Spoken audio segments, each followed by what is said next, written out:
Crash my computer. Hey, look at that.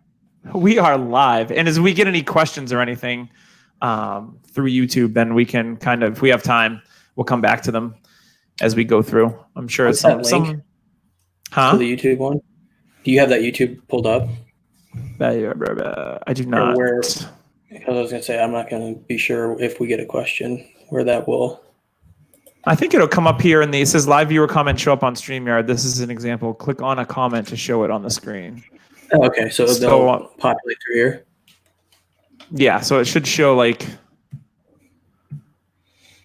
live comments. Got it. Yep. Yeah, so it should show right through there. So cool. Seems pretty simple.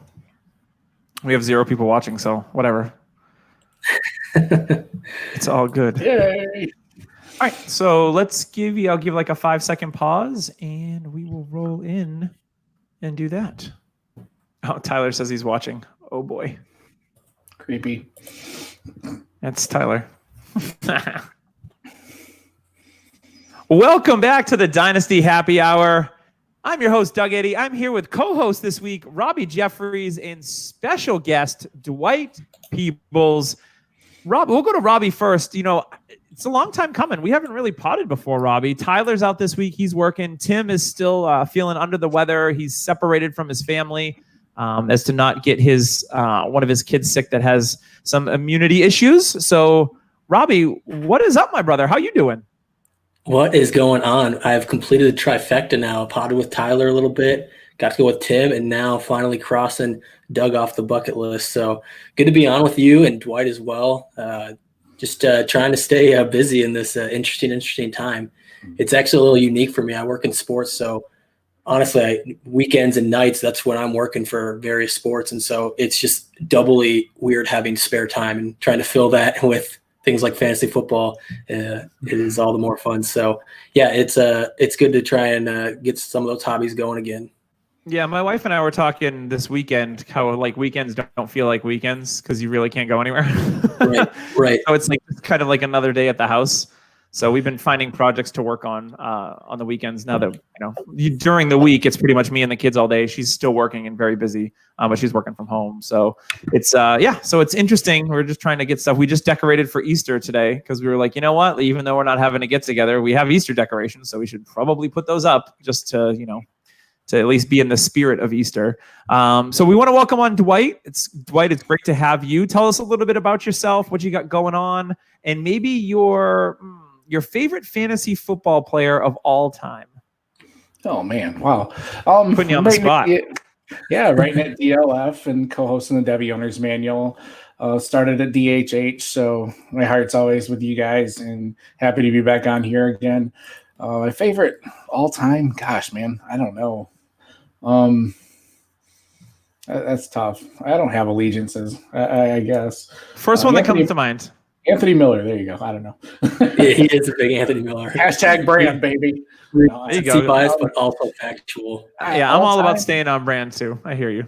Yeah, I don't know about all time. I've been playing too long. I can't think. Database overload. Probably Kuechly. I do a lot of IDP, and I always had Kuechly on every one of my teams. So he is probably one of my favorite players all time. I do a lot of IDP and Kuechly. I've actually had I've been fortunate enough to meet Luke Kuechly at an autograph show, and he was one of the kindest guys. I actually had him sign a football for me, and the marker didn't work all that great. And he went over it again and he apologized. He's like, I'm so sorry. And just a really nice guy. I got to talk to him for a minute or so, but really humble, really nice guy. I was rooting for him. He went to college at Boston College, which is not too far from me.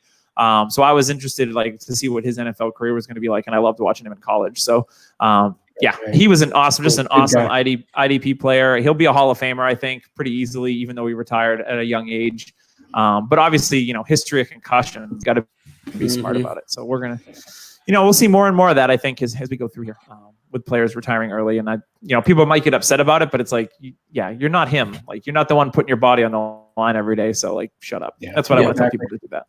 So we are here today to talk about some rookie running backs. We're going to break down this class, and we're also going to talk some news. There has been some stuff going on. It is the NFL. It never sleeps. So we're going to cover some news real quick and get into that before we get into running backs, which everyone really, really likes this running back class. We're going to go a little bit deeper than you might hear on some other places and give you some names that you might not hear quite as often as the probably 4 or 5 obvious ones from this class.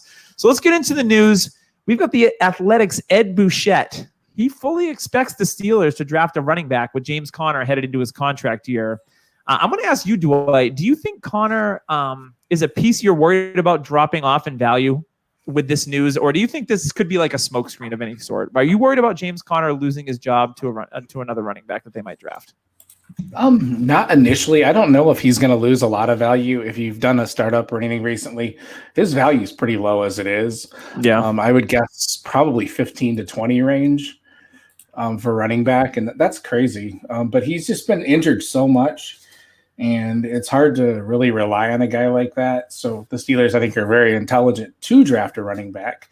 Mm-hmm. This is a deep enough class to where they could get a guy that would be really good to back him up or possibly usurp him if he doesn't, And then I like Jalen Samuels a lot there as well. So his value might drop some, but it's already pretty low. So yeah, with him right now, you used to be able to get like a first for James Conner. Now it's probably like a mid to late second at best.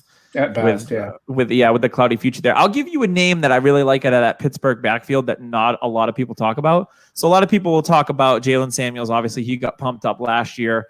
His college coach is the running backs coach and all that narrative. And then you had Benny Snell, who some people really don't like.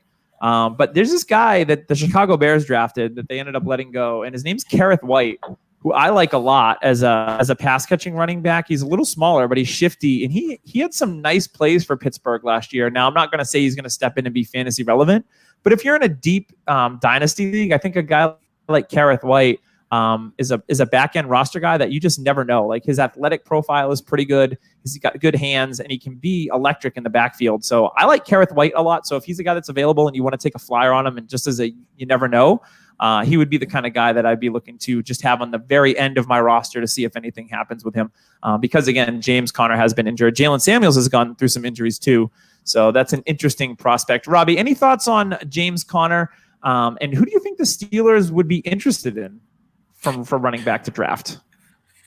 Yeah, James Conner's 2019 value was probably overrated. And now I think he's fallen so far to a point where, like Dwight said, he's probably underrated. If anything, he's probably a good value from where he's at. So, if they're looking at a guy, I think we'll probably touch on a couple of them, but I think they do want a guy that can do it all, because they have just a kind of a mesh of these backs that are like good backups, maybe good third string guys, but I feel like they don't have the guy on the roster. And so maybe one of those complete backs would be something that they'd like. And we'll touch on some of those guys in a bit, but I think they want someone who can kind of do all 3 downs for sure. Yeah, and I'll give you my opinion of the guy that I think could be the guy when we get to him a little bit later. So in other news, another Athletic reporter, Jeff Howe, says that sophomore Jarrett Stidham, barring unforeseen circumstances, appears to have the inside track on the Patriots starting job. Robbie, what kind of confidence do you have as a Stidham owner in Dynasty? And do you think the Pats are going to target Jordan Love or another QB late in the first round? Oh man, I want my confidence to be higher. I really do, but I don't feel very confident in it.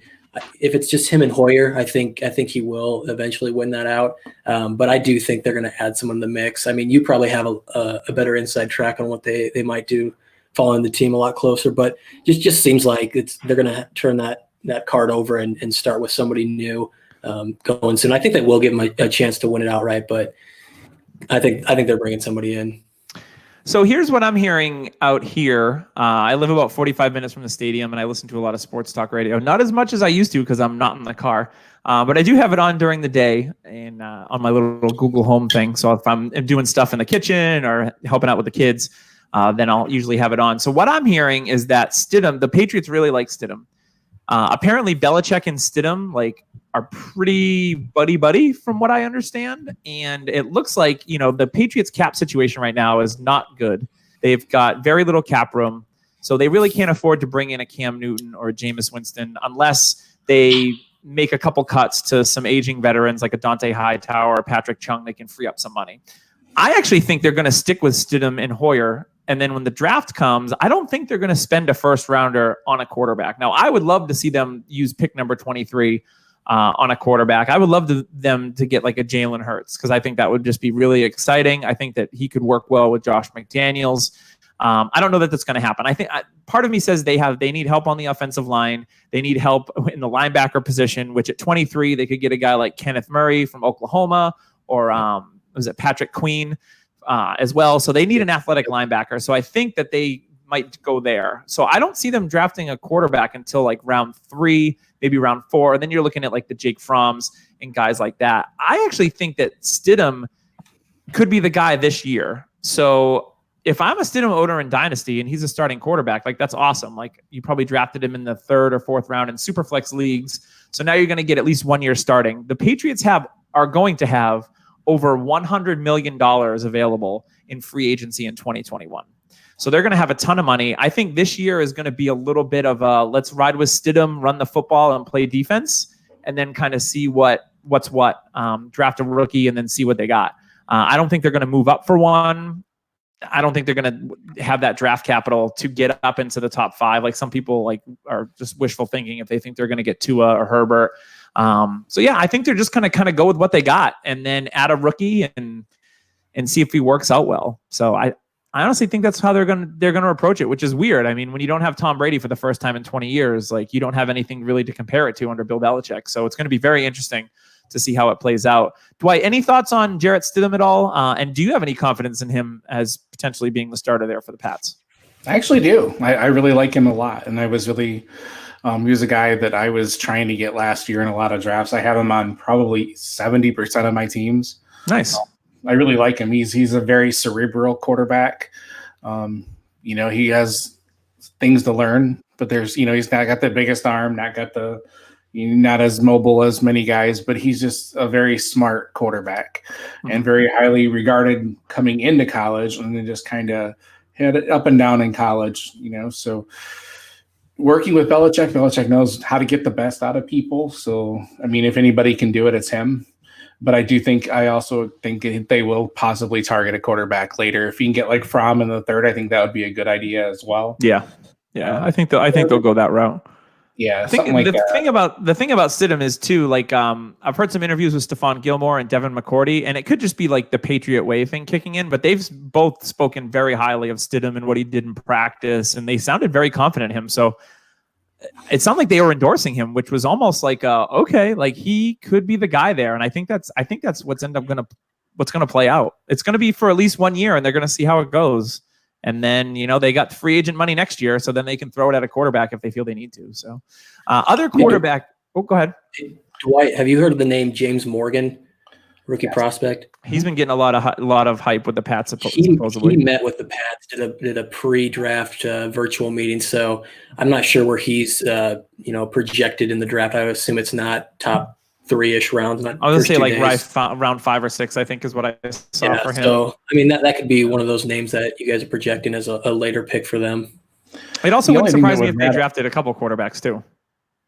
Right. And the only thing that would rattle my confidence in him is Brady didn't have anybody to throw to last year other than Edelman at times, and they haven't really addressed that. So, I mean, they have Sanu, but, and Edelman, and I don't know. They have not really done anything to upgrade the pass catching options. So maybe I'm not super, super confident in him, but I do think he is a good prospect and will be a good fit with that team. So. And I think I went out and bought N'Keal Harry this week in a Dynasty league, actually from forgetting this. I sent him this rookie 101. Yeah, I sent him a 2021 second and Greg Olsen in a tight end premium. And, he kind of was like, he made a deal with me and I was like, all right, cool. He has Hollister and Disley. So he has like all the Seahawks tight ends now. But for me, it was like, a lot of people are forgetting about N'Keal Harry. Now, when he did play, he did flash. And, the biggest thing with Brady and Harry is that Brady tends to just kind of ignore rookies and be frustrated with them. And he didn't work at all with Harry and OTAs or anything like that. So there was no rapport there. Now, obviously with Stidham and Harry coming in the same draft class, that just gives me a little bit more hope for Harry's prospects, because I think with Brady, I don't think it was going to happen because Brady is just like, you're either his guy or you're not his guy. Like Malcolm Mitchell was one of Brady's guys. Like Harry, Jacoby Myers just never were. So that's why I'm interested in Harry as well, because he's still a great prospect, and just because he didn't have a great rookie year, I'm still buying into the talent. And Harry was my wide receiver 1 in last year's class, so I was happy to acquire him in a league where I have some older wide receivers, and I'm trying to hit a little bit of a reset button possibly.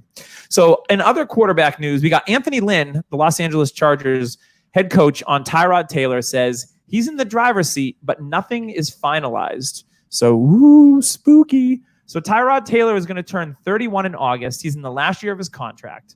So what are we doing with Tyrod Taylor? Are we buying? Are we selling? Are we holding? And what is his value? So, Robby, I'm going to give you this one. Talk to me about Tyrod Taylor. Yeah, I think this is kind of that full cycle of a quarterback, right? Like has the start, plays for a little bit, gets revoked to backup duties, and now has that chance at, he's in his 30s now to come back. Kind of this Tannehill story that we've seen revive. So, I'm actually rooting a lot for Tyrod. I really hope he can get that second chance. I mean, the Chargers just have so many weapons that he's going to be fantasy relevant. I think, especially with his rushing ability, he's going to be a guy that will put up numbers for you, especially in Superflex. So I think he definitely has first round value for trading for him in a Superflex. Now, obviously, if they go quarterback in the first round, if we're looking at Justin Herbert or somebody like that, I think that's going to put a big damper on it. And I think that competition might be on a short leash. It's going to be a very short leash. I mean, I think you'd see him maybe start the first couple of weeks, but if there was any struggling, I think you'd see it after the first couple of weeks that they'd move to the new guy. So that's really going to tell us everything in what they're looking at. And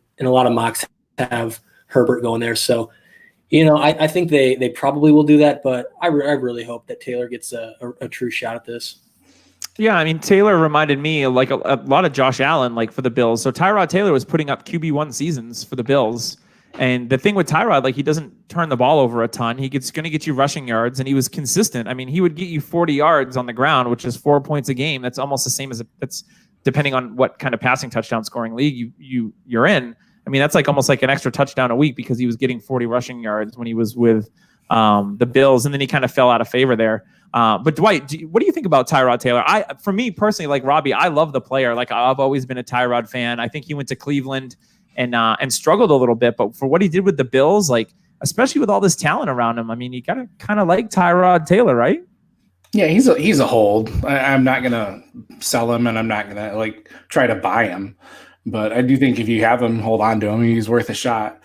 I do think they are probably going to do something, but I am like you guys. I'm rooting for the guy. You'd like to see somebody succeed, and he seems like a nice guy off the field and never had any issues, and just has always bided his time. So kind of root for him, but I don't know. I think I'd hold him at this point, but at the same time, I wouldn't be any bit surprised if there is a different quarterback by the time the season starts. So yeah, and if you got him in a super flex league, you either picked him up or you didn't pay much for him. So yeah, I agree with holding him, because if you go to buy him, that could be a potential trap for you. So it's like, what if all of a sudden like Cam Newton takes a physical and then the Chargers sign him? Then you're stuck holding Tyrod Taylor and hoping that Cam Newton gets injured and then Tyrod gets in the game. So that's really hard to do. So I think, you don't buy if you can sell and someone's willing to give you maybe a second rounder, like right, a mid to late second, like I would sell for that for sure in a super flex league. But I think if I have him, depending on the rest of my roster, I think he's a hold for me as well. Because, it's important in super flex leagues, especially to have as many starting quarterbacks as you can, because they're super valuable. So if Tyrod ends up being the starter, maybe you've got two other guys, he's a great bye-week plug-in or matchup dependent to put him into your lineup. So one more quarterback news we've got. It's open competition in Chicago for the starting quarterback job, according to Matt Nagy. So he came out and said, both him and Ryan Pace pretty much said it was a competition between Mitch Trubisky and Nick Foles. So I'm going to go to you, Dwight, on this one. Who do you think starts more games in 2020? Is it going to be Trubisky or Nick Foles? So you're asking me to choose between poop and crap.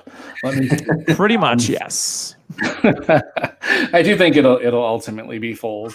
I think he's a little more steady.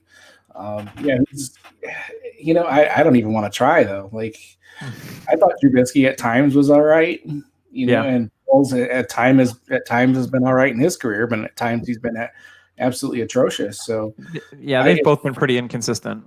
I wouldn't put money on it, but if I had money, but if you told me I had to put money on it, I would say Foles, I think, will start more. Okay. And yeah, I think he gives the team just as much chance to succeed.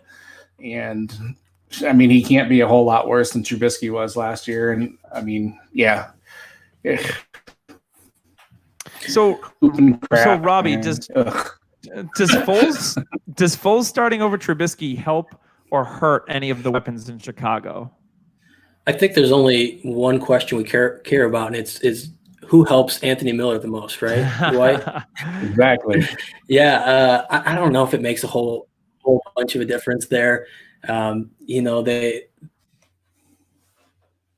not guys that I'm going to give a huge bump on any guy in particular on. So, just hoping that we can get a serviceable quarterback in there for A-Rob and for Miller. That'd be the ideal situation. So not really going to change too much for me with either one of those guys. Gotcha. I agree. I think probably for fantasy purposes and Allen Robinson, I mean, I think Nick Foles is a better matchup. And then you can take any of the 9 Chicago Bears tight ends. That Nick Foles might help them. There's only 1 billion of them on the roster, Christ's sake. Oh, so speaking of tight ends, Ricky Seals-Jones signed with the Chiefs. They freed up some cap space by restructuring Sammy Watkins, so Sammy's not getting cut. They freed up cap space, and the first move they made was to sign Ricky Seals-Jones. Now he's going to back up Travis Kelce. Robbie, are you intrigued by that at all? I think Ricky Seals-Jones, a converted wide receiver to tight end, pretty good athlete. He's flashed at times with Arizona. He had a few touchdowns for Cleveland last year after David Njoku got hurt. Is he pretty much just like a back end of your roster and tight end premium type of player for you? Yeah, 100%. I think when you talk about handcuffs, you always think about running backs, right? But if Travis Kelce were to go down, everybody's rushing to the waiver wire to get the Kansas City tight end. I mean, honestly, I had Blake Bell on a couple rosters in deeper leagues last year. And obviously, he's not even a receiving guy. He's more of a blocking guy. But this is definitely a guy I want to snag up. And unfortunately, in some of John Bosch's leagues where he's having us clear our taxis and our IRs, I had to cut Ricky Seals-Jones before this signing. So I cut Ricky Seals-Jones in UDPL. I was like, he hasn't signed with anybody yet. Let's get him out of here. And then like a day later, it's like Ricky Seals-Jones signs with the Chiefs. And I was like, God damn it. I was so mad. This is one of the best, I think, handcuffs for a tight end spot that you need to have. Obviously, you have Goddard in there who has his own standalone value. But I think you want the tight end for the Eagles and you want the tight end for the Chiefs for sure. Don't forget about Ross Dwelly for the Niners. Ross Dwelly. Never forget. Never Ross Dwelly, I think is what it should be called. Dwight, any interested here in Ricky Seals-Jones? Yeah, just like you guys said, and into the roster type of guy. I'm not gonna drop anybody worth anything to get it. Because Kelce does have a history of missing a game here and there. So yeah, but here's the thing: if you had Seals-Jones on your roster, say Kelce gets injured and he misses like 6 weeks, like immediately trade Ricky Seals-Jones. Exactly. Be like, here, I'll take whatever. Just give me something for him. Because you literally had him at the back end of your roster, so that's always a win. Our last bit of news here, Matt Breida is not a lock to make the 20 roster. So he's due $3.3 million for the second round tender that they slapped on him in the offseason, but none of that is guaranteed. This makes me sad because I like Matt Breida as a player, and I think he's got a role in the NFL if he were to get cut by the Niners and make his way onto another team. So we're here to talk running backs today with Dwight. So Dwight on this one. If Matt Breida doesn't make the team, what are some of the teams that you might like him to land on that he could see some opportunity? Maybe that Pittsburgh, like we talked about. Like he's not a 3-down guy, but damn, he's a good football player. Yeah, like you, I absolutely love Matt Breida. I can't see how they would possibly let him go. Like you said, Pittsburgh, the Jets, some guys that need some depth behind. Might be a good fit in San Diego Los Angeles. It's always going to be hard for me to call those guys. The Chargers, there you go. So any team without a good, solid backup, the Rams even, he could go anywhere. Like he's such a good back. I love watching him play. Just one of those blue-collar type of guys that you just really root for. I don't know why they would keep, guys like, Jerick McKinnon over him. I have no idea why. Yeah. I think Tevin, him, and Mostert are like just a great tandem of running backs. So I don't see a way they get rid of him. But yeah, I think many teams would be scrambling to get him. So yeah, I would think so. I mean, this guy, here's a guy that led the NFL in rushing halfway through the season at a point in his career. I mean, he's a talented player. So I think that if he does get cut, I think he's definitely not going to take too long to find a home because he can do a little bit of everything at the running back position. Robbie, any thoughts on Matt Breida? I know Tim Keller is probably please don't cut Breida. That's one of his favorite, one of his hits. Tim's hits is Matt Breida. So I know he loves him. Honestly, you say it's sad for him, but I honestly think he would be snapped up in an instant, and there's got to be a better situation, right? Like he is in a 3-man backfield, and then if they are as high on McKinnon as they say they are, trying to keep him around, having him take a pay cut, that could be 4 people trying to vie for that. And don't forget Jeffrey Wilson. So, I mean, I would love to see him go to a Houston Texans or a Tennessee Titans where he can be, right behind David Johnson or right behind Derrick Henry. And then, Titans would make a lot of sense, yeah. I think those teams would be able to utilize him a little bit, and if there was any injury, he'd fill right in. So I'd like to see him on a team with less competition. Honestly, I really like the player. Yeah, I think if a guy like Dion Lewis gets cut and then gets picked up pretty quickly, then Matt Breida would not be out of work for long at all. So I agree with you there. So my question for both of you guys is: do you think you're smarter than an NFL GM? Do you think you're the best at fantasy football? Well, guess what? I have a chance for you to prove it. Dynasty Owner is the only patented fantasy sports game using actual NFL salaries and contracts. You manage your team from all levels, from owner to general manager to coach. Dynasty Owner is for the smart/elite like ourselves fantasy football player. There's no offseason in Dynasty Owner. The rookie draft matters, which is happening on time. Don't panic. April 23rd to the 25th, it's still happening. Free agency matters and every contract matters. So come do a startup in 2020 using actual NFL players, contracts, and salaries. Then improve your team each year with a 3-round rookie draft and by trading players and draft picks. You can win weekly prizes, seasonal prizes, and compete in the chase to the ring. The mobile app is in development. It'll be ready to download on iOS and Android in time for your rookie drafts coming in May. Mock drafts are open now on the desktop and mobile browsers. And to learn more and mock draft for free, you can go to www.dynastyowner.com. All right. So we are here to break down the 2020 running back class. We're going to give you the top 15 order, and that's with DHH Composites rankings. We have some DLF rankings for comparison. So Dwight, I know you write for DLF, so that's obviously important. And DLF is probably the go-to source for rankings overall when it comes to Dynasty. DHH is close, but DLF is probably number one. So let's start right at the top. So Dynasty Happy Hour, we've got the running back number 1. Now, this might be a little controversial because, a lot of people are like, it's the other guy, slam dunk, but DHH consensus rankings have DeAndre Swift at number 1. So, Dwight, do you think we're out of our minds? Or are you like, nah, I can see it?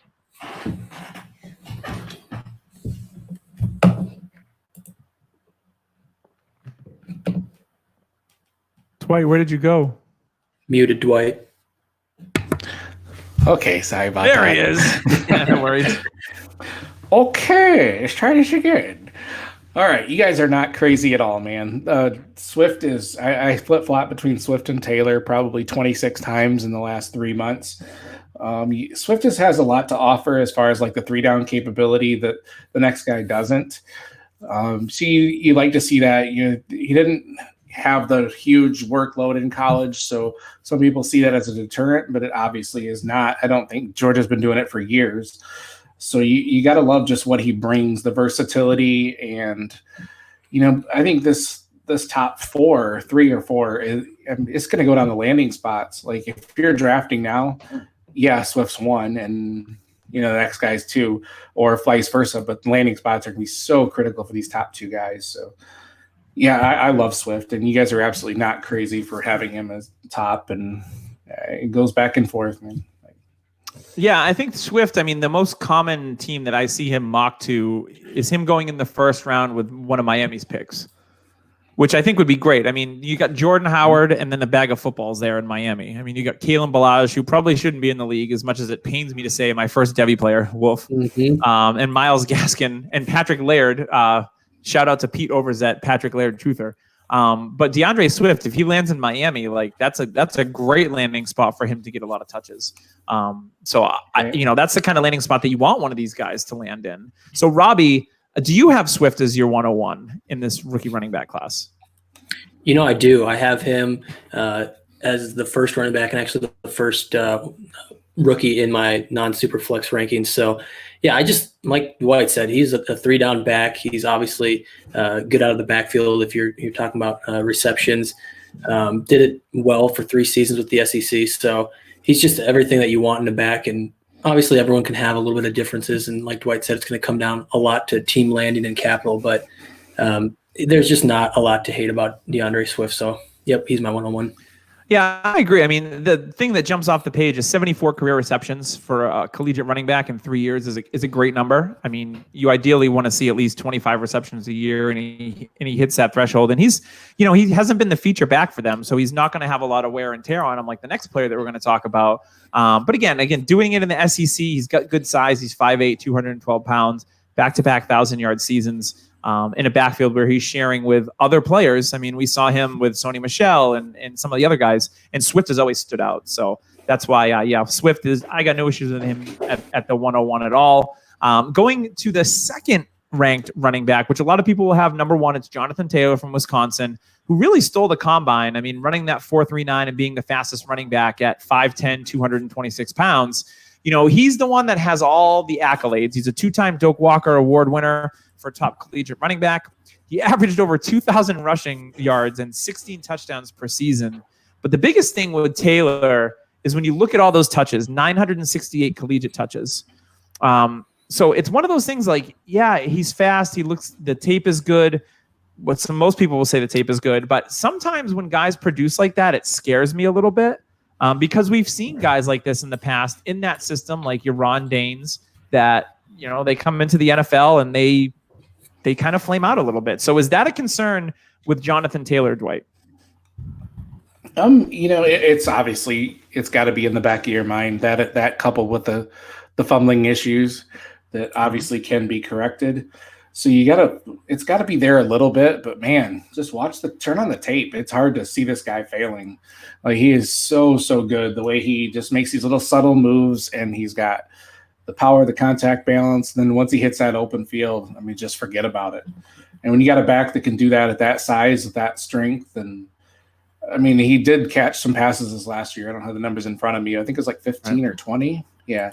So he did try to work on that. He still didn't have like very much of a route tree, but he's at least noticing that that's part of the game he's got to work on. And if we remember coming out of school, Melvin Gordon had the same rap as well. Another Wisconsin guy who didn't catch anything in college and now is one of the better pass catching 50 balls. Yeah, exactly. So it can be taught, and you just have to love. And then you read about the guy, and he's incredibly intelligent, incredibly. He has kind of this. He's very different. He reads like philosophers and things like that, and he's just a cool guy. Big fan of Plato. Yes, exactly. Not the children's toy, but the philosopher. He gets his super juice from Play-Doh. He eats it. No, this tastes amazing. It's a go-go juice. All right. So yeah, you just another guy I'm rooting for, and just the tape is just it's so sick. Like it's beautiful. Like it's fun to watch him run, man. Yeah, I mean his athletic testing was phenomenal. So Robby, now I think the difference between these two players, a lot of it is going to be like landing spot that we talked about. So if Taylor goes into a spot where he's your week 1 starter, and DeAndre Swift goes somewhere where he's going to be splitting carries, I think that probably elevates Taylor over Swift a little bit for me. Yeah, absolutely. Like Taylor's that schoolyard bully that learned how to tap dance as well. Like, he is just so powerful, but also just so finesse with running up the middle. And I think he does it better than anybody in this class in between the tackles. So yeah, he could easily be the 101 depending on landing spot. And like we were saying, just there is 900 touches, so that is a slight concern, and maybe why I bump him down just a tad. But he is just a great all-around back, and like you guys said, he had 26 receptions this last year, so he's definitely in the ability of pass catching backs as well. Yeah, he passes that threshold that we want to see, so that's always positive. So our third running back in the rankings is Just Kidding Dobbins from Ohio State. He's a junior, 5'10", 209. had a great season, 301 carries, so obviously a bell cow usage there for Ohio State. 2,000 yards, 21 touchdowns. He's second in career rushing yards at Ohio State, sandwiched in between a couple of good running backs. You may have heard of them. Archie Griffin, the only man to win 2 Heismans, and then Ezekiel Elliott. And he was first in single-season rushing yards at Ohio State. He set that mark. And he has 71 career receptions, so we talked about DeAndre Swift with his 74. So, Dwight, on J.K. Dobbins, I know the biggest thing that people have been concerned about is that, there's the system and he's running through huge holes. Do you see any of that? Are you just looking at the player and his tape and being like, this guy's legit and, he's worthy of being the 3rd-ranked running back in this class? I can't talk good about anybody from Ohio State. It's in my no. Fair. I'm totally kidding. All right. What I see from him is a lot of very good, but nothing amazing. And I know that sounds kind of like a cop out, but you see pretty good vision, pretty good feet. He's fairly smooth the way he shifts gears and accelerates. But you just don't see anything that just blew me away. And you did see a little bit of like you said, because of the offense. And being how bad he was last year kind of worried me, because last year was just absolutely atrocious. It was almost impossible to watch him. He's got really good balance. He does have the ball security. A lot of things you do like, but I don't know. There was a lot of times, like I said, when you'd watch Taylor, it'd just be like, wow. But when you watch Dobbins, it's just like, okay. He's a good back. But I was never blown away when I watched him, which – I don't know, maybe, if you're not taking him was one of your top 3 picks and, if he ends up in the right system, maybe it'll be all right. But I'm not in a hurry to draft him early. That sounds kind of weird, but despite the production, okay. He had a great year. He did. Yeah, I think the biggest concern is obviously not doing anything at the combine was kind of okay. He was the only guy in this group not to participate in the combine. And the other thing that kind of sticks with people too is Mike Weber was there the year before, and Weber got a lot of run, and then he was drafted in the 7th round, and now he's a street free agent. So it's okay, so how much of it is the system? Because a lot of people liked Mike Weber too at Ohio State. So Robbie, any opinions on that or on J.K. Dobbins in general?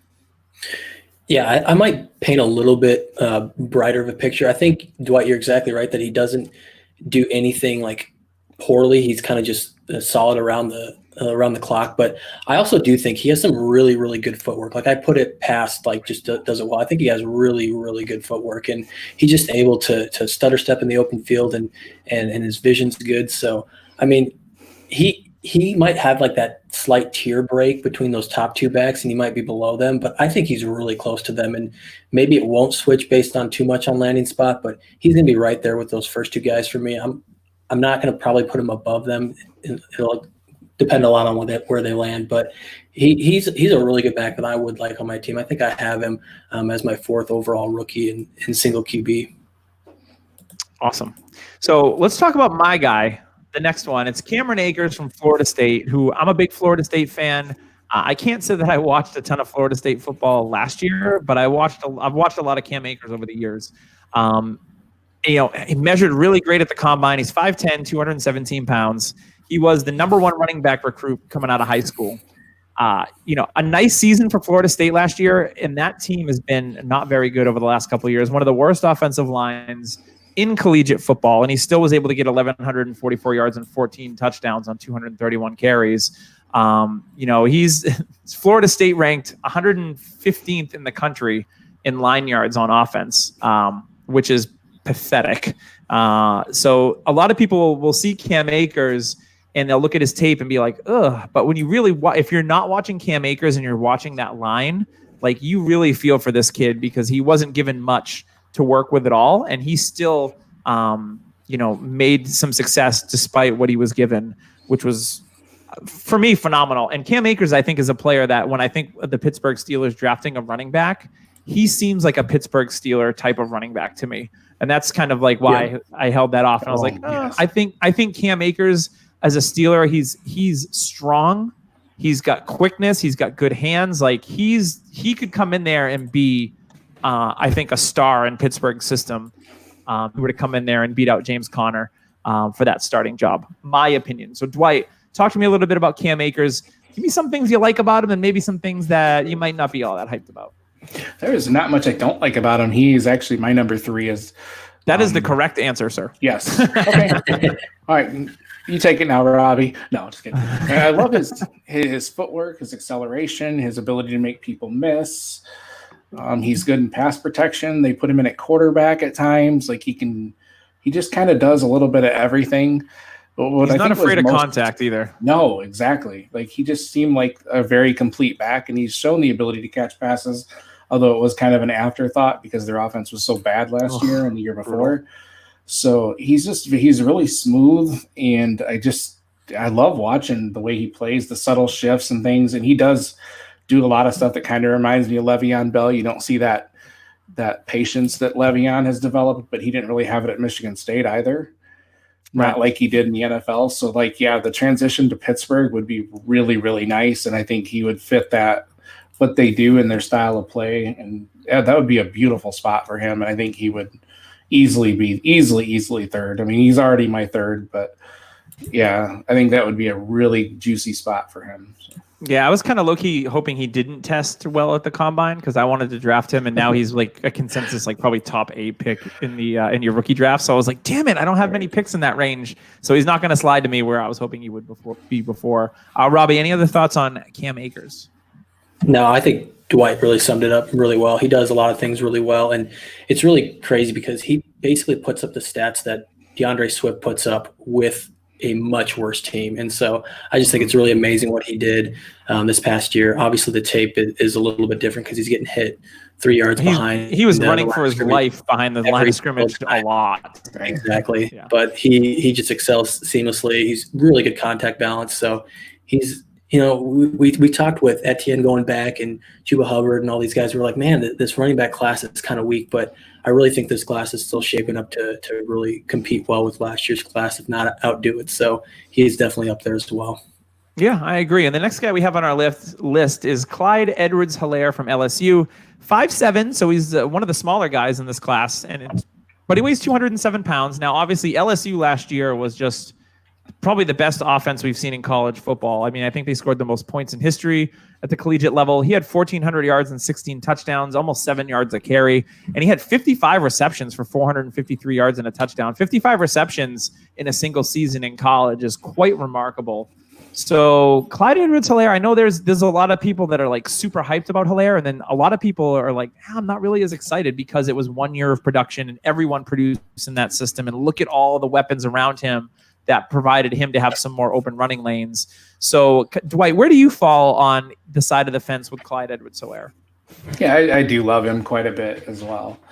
The offense obviously opened up holes for him and things like that. But if you watch closer, he's such a gritty runner. I mean, he's just like a bowling ball, just tough as hell to bring down. He's got a lot of Mark Ingram in his game. Yeah, exactly. And I think he's probably the best pure pass catching back out of the back. Like he just looks so smooth going out for passes and things. And he's just like another blue collar guy, kind of like a discount version of DeAndre Swift, almost, just a guy that can do just about everything.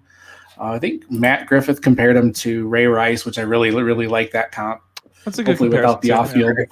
The off-field issues, hopefully. Obviously. Just a lot to love about his game and just tough as hell. Like, I just love watching him play. Like, he was a lot of times, you turn in to watch the Burrow and Chase and Jefferson and all that. And I was drawn to Edwards-Helaire the whole time. Like, just a real fun guy to root for, too. And especially 5'7" and 210. It makes me think I could have played football. So I like it. Right. Robbie, you got love for Clyde Edwards-Helaire? I do. He was one of the most fun films to watch. Obviously, LSU is just putting up video game numbers, but he is, when he gets open space, like, it is impossible to tackle this guy. He is so shifty. He is, he's just quick. Like, we talk about, speed guys. I wouldn't say he's a speed guy, but he is just quick. Like, he can just turn things on a dime and get out from tackles that are about to get to him. But he's really powerful as well for his smaller frame because he's just built like that Zach Stacy bowling ball kind of guy. So Jesus, I really, bringing back memories. I really just like him, and I'm going to have him up there. I really hope he gets with a good landing spot for someone who uses him like LSU did, because he was just a lot of fun and did obviously a lot of good things on the football field. Absolutely. So the next player we have on our list is Keyshawn Vaughn out of Vanderbilt. He was a redshirt senior, 5'10", 214, an older prospect. He's going to be 23 here in May, which is the same age as Miles Sanders, if you didn't know. But he has back-to-back 1,000-yard seasons at Vandy. He transferred from Illinois to Vandy after 2 seasons. So I think a lot of people like Keyshawn Vaughn as I wouldn't call him a sleeper. He's our 6th-ranked running back here, but I think we have him higher than a lot of other people do. So, Dwight, talk to me a little bit about Keyshawn Vaughn's game and what do you think can translate to the NFL? Yeah, I mean, he's a guy I liked a lot going into the season, but it was a rough season. He also was behind a terrible offensive line and a terrible offense in general that didn't seem to really put together much of anything.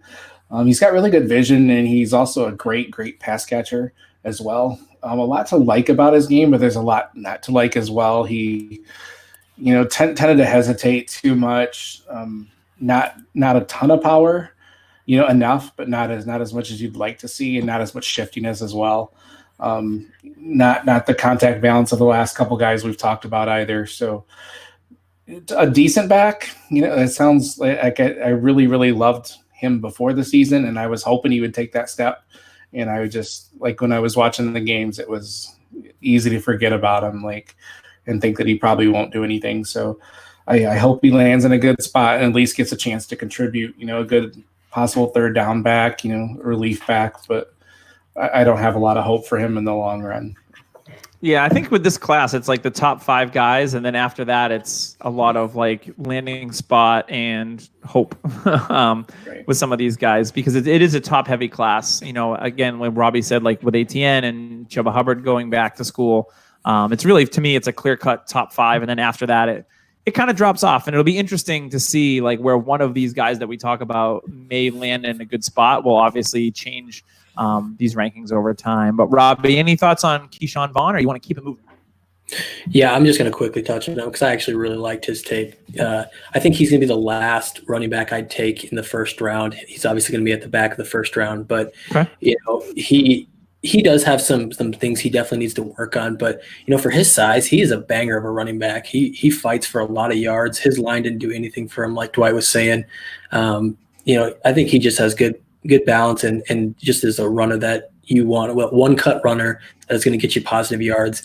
And then when you add in the pass catching ability, I think that's obviously just a huge thing that you want in your running backs with this NFL. So he is still a end of the first round pick for me. Gotcha. So right after Keyshawn Vaughn, we've got Anthony McFarland out of Maryland. He's 5'8", 208. Had a really good 2018 season with over 1,000 yards, and he averaged almost 8 yards a carry. And last year, he split the backfield with Javon Leake, who's also a 2020 prospect. So I've heard a lot of people Anthony McFarland as I think I saw in some mock drafts, not mark drafts. That would be weird. Who would be the first overall Mark Twain, maybe? I don't know. So Anthony McFarland, I've seen him mocked to Kansas City a few times. And of course, if any running back lands in Kansas City, it's like drool central, right? So I don't know too much about Anthony McFarland. I haven't watched too much of him. So Dwight, fill me in as someone who has never seen Anthony McFarland in his life. He's just got speed, man. He's got that speed for days. He's incredibly elusive in the open field, but that's just about it. Like, he's not very good between the tackles, doesn't have a lot of power, but he's just quick as heck. Like, when he gets out in the open, I mean, he absolutely torched Ohio State in 2018. That's part of why he had 1,000 yards. I think he had 300 something against Ohio State. So, I mean, that was part of it, and he'll be a really good third down guy, or a guy to keep on the field, when you're in, in desperate situations and you really need to get a big play here and there, you're down or whatever. And he's just got juice, a lot of juice. But you kind of wonder after 2018 why he didn't win the job from Leake.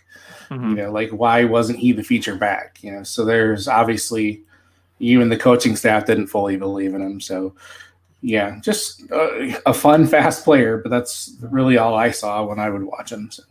Gotcha. What do you got, Robbie? No, that's exactly the same thoughts. Is that Leake just had more work than him, or at least equal work, and coming off of his 2018 season, you just hoped he would take that next step, and he kind of regressed just a little bit there, splitting those carries. So might be a good complementary player, but I think we're now dropping a whole round. End of the second is where I kind of look at Anthony McFarland. Yeah. And next on our list is probably one of the most debated running backs in this class. It's Zach Moss out of Utah, 5'9", 223. He did test at the combine. He ran a slow 40 at like 4.6 or something like that. But you look at his collegiate production, 3 straight seasons with 1,000 rushing yards and double-digit touchdowns. So you're like, all right, that checks off a box. He's 10th in Pac-12 history with over 4,000 career rushing yards and number 1 in Utah. And he had 28 and 29 receptions respectively in 2017 and 2019. So when you look at the stats, there's a lot to like. So why is it that people are really down on Zach Moss as a prospect, Dwight? Because of Tyler Gunther. Probably. That's why. Oh, damn gingers. Anyways, it's just he's big and he's got some power and he's incredibly difficult to bring down. Incredibly difficult to bring down.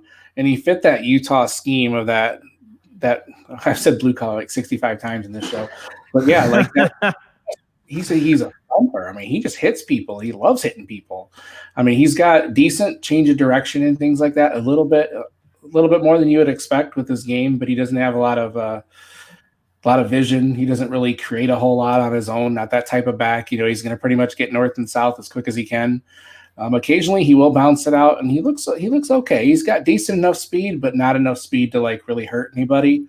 What I saw when I watched Zach Moss was just a lot of like 4-6 yard runs. You didn't see the 40-50 yard runs like you see with like every other back above him, basically. Mm-hmm. You see a lot of really good runs, but that was it. Nothing great. Like he's not gonna pop him off, but he definitely, he's a thumper, man. He likes to hit people. So, I can see why people like him, but I can also see why they're not. Like, I just don't think he's that amazing. He's a good back, but yeah. Gotcha. Robbie, what's your thoughts on Zach Moss? Yeah, I feel like he's what you want in Jonathan Taylor, but just doesn't quite get to that level. Like he is just physical. I have him down as a Marion Barber type of running back. He just looks for that contact. That's a good comparison, yeah. And he, like Dwight said, he doesn't have the most burst or acceleration, but he's going to get upfield for those 3, 4, 5 yards. He's going to be a goal line back. He's going to be a guy that punches in and gets some touchdowns. And so in the right combination for a team with maybe a scat back, I think he can have a lot of success. So I'm not as low on him as some people, but I'm also like, I think PFF had him as like their number 1 back before the combine. I'm not that high on him, but he did have like the highest broken tackle rate, which I think is really impressive. Obviously, he's just incredibly hard to bring down. So that was that was a very similar, like David Montgomery in last year's class, like had the highest broken tackle rate. Yep, and I think that matters in terms of just being able to create for yourself if he's not able to do so with his speed or acceleration. So that's where he wins, and there's definitely still a place for him in the NFL. So I don't hate him. You know who I've never seen break a tackle in the NFL? Sony Michel. But anyway, let's keep going. So we're going to go to our next running back. It's a kid that played close to me. I watched a lot of his collegiate career, and he kind of low-key blew up the combine. It was A.J. Dillon out of Boston College, 6 foot, 247, absolute hammer. And he ran a 4. What do you end up running? A 4.5, 40 under a 4.5 at that size? Yeah, I think. Yeah, absolutely amazing. So he had 3 straight seasons of 1,000 rushing yards and double-digit touchdowns. Now, Boston College is definitely a run-first offense. 4th in ACC history, 4,400 yards. He's number 1 in BC history. And they've had some decent running backs over the years. Anyone remember William Green? Anyone? Anyway, but he only has 21 career receptions, which is obviously a red flag. So a lot of people, when you think of like, all right, well, he's got this production, but he doesn't catch the ball a lot. So who do you think of in the NFL today? Jordan Howard, right? But obviously testing I think he's in the 98th percentile from an athletic testing standpoint. Killed the vertical, killed the broad jump at the combine. This is going to be an interesting one when we talk about landing spot, because I think he's a 2-down player. But if he goes to a spot where he's going to get that opportunity, I like A.J. Dillon as a player. So Dwight, after this one, after we do A.J. Dillon, we'll do a little bit more of a speed round for the rest of these guys, and we'll wrap up. So tell me a little bit about A.J. Dillon. Were you surprised at his combine performance? And do you like him as a prospect? A little bit, because you didn't see that speed on tape as much. No. He was also facing like 8-man boxes like constantly. Yeah. And I loved his power. I thought he had really good vision. He sees holes really well. He hits them. He's just another guy who's just an absolute bear to bring down. He's going to always get that Derrick Henry comp because his combine profile was like nearly identical. Like it was so close to identical. It was almost kind of freaky, like how close he was to Derrick Henry. Like they were all within just a little tick of each other. So he's always going to get that. So obviously, I think if Tennessee does decide to move on from Derrick for some reason, he would be a good fit there.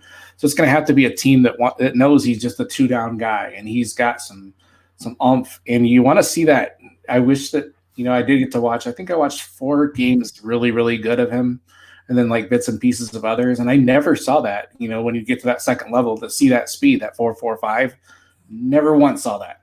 So that was obviously a big surprise. You could tell he was quick, but not that quick. So he's very interesting. He's one of those ones that could sneak in, to be a really, really good. He could end up coming out as a top 4 back in this class in the right situation, just based on his rushing numbers. Someone that's willing to use them like the Titans used Derrick Henry. Those kind of guys still do have a place in the NFL, but they're few and far between. So, Robbie, if Tennessee drafted A.J. Dillon in, say, like the 3rd or 4th round, would that move him into your first round and rookie drafts, considering that probably Derrick Henry would be 1 year on the franchise tag and then out? I don't know if I'd put him up in the first round. I mean, any team that loses to this beautiful football team in the 2019 season, that's a taint on their record. I think he's got a place, like Dwight said, but I'm not very high on A.J. Dillon. I think the combine really is going to help his stock, but unless he goes to that type of landing spot like you're describing, he's going to be an end of the second round guy for me. There's just a lot of other guys that I'd rather have there who I think are more complete backs. Chargers would be an interesting one. Oh, yes, definitely. Yep, definitely. And a good one for Zach Moss. Yeah. So let's keep it moving. We've got maybe 4 or 5, 6 more guys we want to go to. I won't have you both go. I'll just kind of call on you as we go here. The next one on our list is Benjamin from Arizona State. Really good college production. 2,800 yards, 26 touchdowns the past 2 seasons, 77 receptions in the past 2 seasons. So, Robbie, I'll go with you on this one. What are your thoughts on Eno? Yeah, I really actually liked Benjamin's tape from a perspective of, you know that he's not going to be able to do everything with his size, but I think he's not that goal line back. He actually seems smaller than what his playing weight was. He just looks smaller in tape, but I think he just has like what you want for a guy that can receive and catch out of the backfield. So I think he's going to be all right. He's going to be the end of the second round, third round kind of guy. I mean, we're lumping all these guys, at least I am, in that type of area. But I think once we are past those first 5, 6 guys, I think a lot of these guys are just going to be kind of lumped in that area, and it depends on their landing spot. So, yeah, I liked his tape, though. Cool. Next on the list is Josh Kelly. He's from UCLA, 5'11", 212. He walked on to UCLA after transferring from UC Davis. And then all he did was go out and have 2 straight 1,000-yard seasons with 12 rushing touchdowns in each of them. I know Josh Kelly, there's some people been kind of truthering on Josh Kelly with his pass-catching ability. Dwight, do you see any of that? Are you interested in Josh Kelly at all? I actually am not, but I do think he's got a pass-catching role, but I don't think it's going to translate to a lot of success like some pass catching backs like Austin Eckler do have. He's got decent speed and decent moves in the open field, but he just didn't blow me away at all. Like on an offense that really, really could have used like a playmaker to stand out. He had all kinds of chances, and I was a little surprised by his combine performance, but I have absolutely no interest in him at all, honestly. So, gotcha. Same. Next on the list is a guy that he's been getting some Twitter buzz recently from a small school, Appalachian State, is Darrington Evans, 5'10", 203, almost 1,500 yards and 18 touchdowns in 2019. Seems like a lot of people his name is starting to kind of bubble up a little bit in this class. So, Robbie, do you see anything with Darrington Evans that looks promising to you? Yeah, you're right. His name has been popping up a lot, especially after that combine performance. But, just watching his tape, he's a one-cut runner. He had really good stats. Obviously, he's facing some not top competition, but I'm not huge on him. I think he's going to have more buzz around him that's going to push him up higher than where I would want to take him.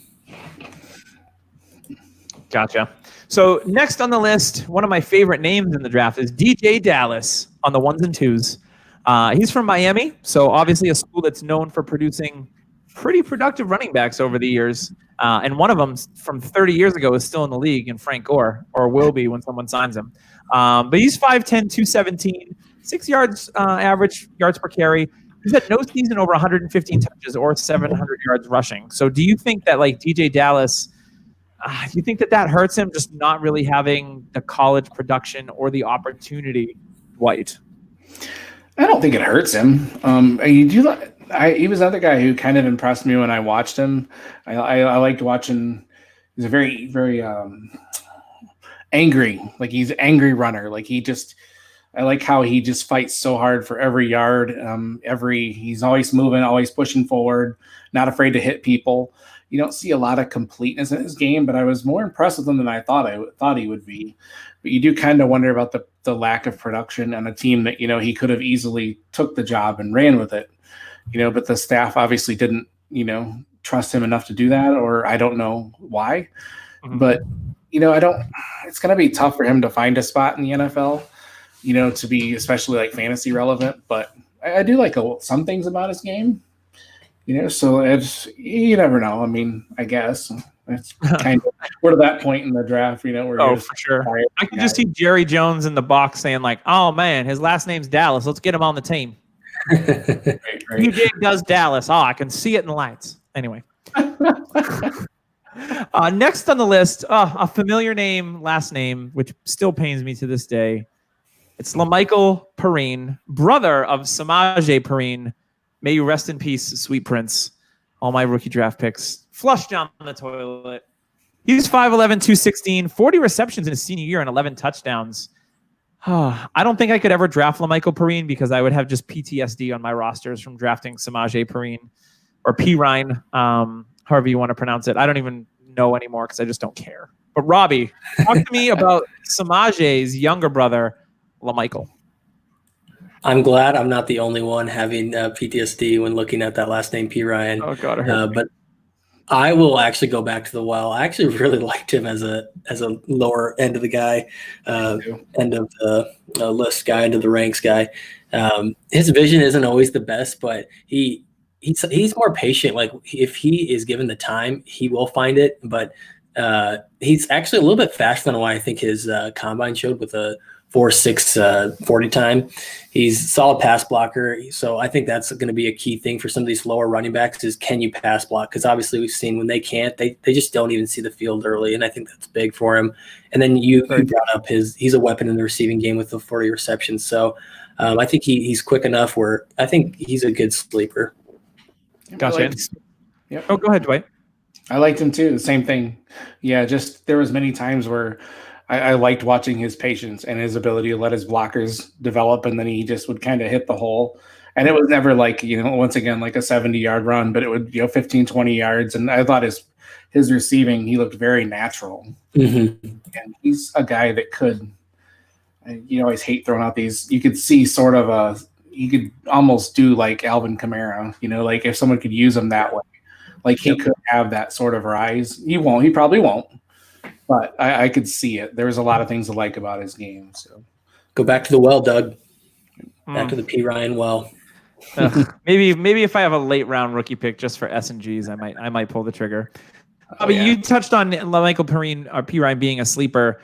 So are there any additional sleepers that you like in this class, Robby? Man, I won't take your guy.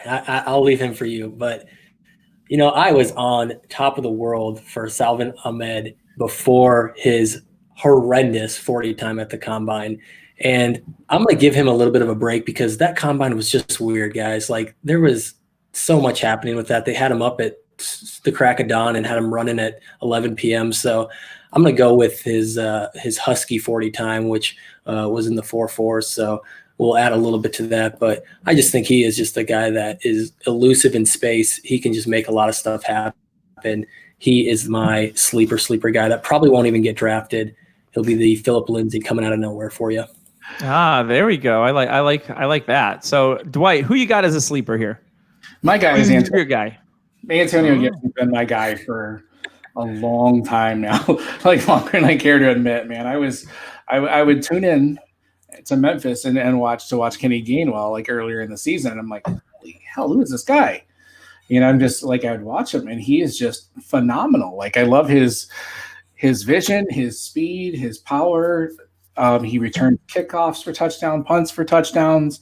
He goes in the slot. He lines out as a receiver. Like they use him everywhere. And he had like 70 touches, I think, total for like 1,200 yards and 14 touchdowns, I think. Like he just kind of does it all. Like I could see him really carving a role. I don't want to put him at my RB 5 or 6, but that's about how high I am on this guy.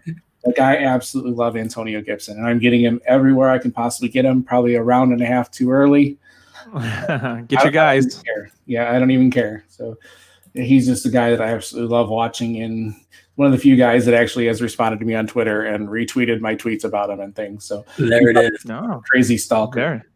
Very, very nice. Yeah, I think Antonio Gibson's got a lot, obviously people where he tested as a wide receiver, just a Swiss Army knife type of player, which it'll be really interesting to see where he lands and if he's going to get any kind of opportunity to see the field in year one. I think it's really going to be like if a team that drafted him is like seeing his versatility and then they decide to use him in a way that could really tailor to his game, which would be really interesting. So I think he's one of the more intriguing prospects in this running back class because of his skill set and his tape. So yeah, Antonio Gibson, and he's been one that's been getting a lot of support on Twitter recently as well. People way after Dwight though. Dwight was one of the first ones. Bandwagon people. It's okay. I got room for you. There's still space. So that's going to wrap us up for rookie running back talk. So before we leave, Dwight, let us know where we can find you if you're working on anything. The stage is yours, my friend. All right. Yeah, we're doing 2020 draft breakdowns at a DLF right now, so I'm kind of doing those. Just trying to stay sane, man. I've been home the better part of 14 days now, and I'm losing my mind. So it's been tricky. I'm an extrovert, so sitting in the house with my family is driving me absolutely insane. So, but I can relate. Flatten the curve, right? We got to do what we got to do. So, yeah. So exactly.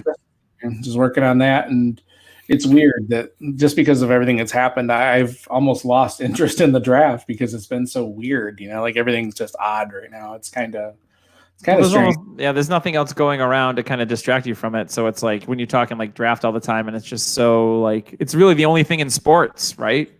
Right. Like I turned on Fox this afternoon and they were replaying Super Bowl 45, and I sat there for an hour watching it. with the Packers and Steelers, and I just sat there and watched them like it's football. I don't even care. Just put it in front of my face. I want to consume it. Look at Greg Jennings. No. It's always fun. So Dwight, where can we find you on Twitter? Oh, at FF Peebles Champ. The Peebles Champ. The champ is here, as The Rock would say. Yeah, absolutely. So, Robby, that's going to do it for us. Thanks for coming on. We've broken the seal. We've now podded together. It was an epic pod. I think people are really going to like it. So we want to make sure if you do like it, head on over to dynastyhappyhour.com. Leave us an awesome review on iTunes. That always helps us as far as the rankings and helps us with visibility. So make sure you do that. It looks like we're probably going to have Tyler and Tim back next week. If one of us is out, Robby comes right in. We got a really flawless system here going on. And I do want to give a shout out to Robby for building our sheets every week with our show sheets and giving us all the details that we need. That is extremely helpful and something I asked Tyler for years. So I'm glad you're here, Robby, to provide them when Tyler is not, because he always forgets because he has red hair and he's a bastard. But anyway, that's going to do it for this week on Dynasty Happy Hour. Again, shout out to Dwight for joining us. We will see you next week on the Dynasty Happy Hour.